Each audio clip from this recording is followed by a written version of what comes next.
Lost your key fob or need to replace a malfunctioning one on your 2001 to 2010 Ford F-250, F-350, F-450, or F-550?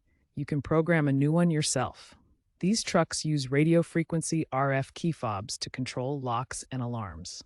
This process involves synchronizing the fob's transmitter with your truck's body control module BCM. No special tools are needed, just the key fob and your truck's ignition key. Remember to always try to be safe when working with vehicle electronics. First, insert your key into the ignition switch. Make sure the vehicle is unlocked and no other keys are in the ignition. Cycle the key from off to run position a specific number of times, typically 5 to 10 times depending on your model year. Do not start the engine. This enters programming mode. The truck enters programming mode, which may be indicated by the door lock cycling.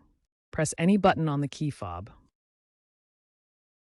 The doors should lock and unlock, confirming the fob is programmed. Repeat steps 4 and 5 for any additional key fobs you want to program. If programming fails, ensure the key fob battery has power and the ignition cylinder is working correctly. If issues continue, consult a trained professional.